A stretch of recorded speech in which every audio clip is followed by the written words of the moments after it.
যদি সন্তান কোনো দুষ্কর্ম করে তাহলে সেই অপরাধ শুধু কি সেই সন্তানের? না, যদি সন্তান দুষ্কর্ম করে তাহলে অপরাধী তার মাতা পিতাও, যারা পুত্রমোহর কারণে সেই অনুচিত কাজে তাকে বাধা দেননি।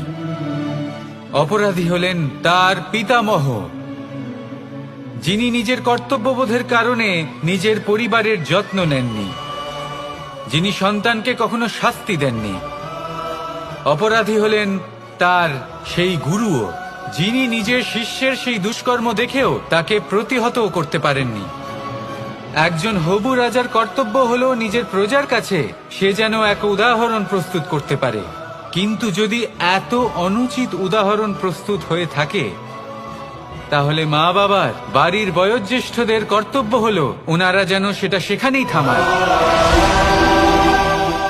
হয় ভালোবেসে নয়তো শাস্তি দিয়ে।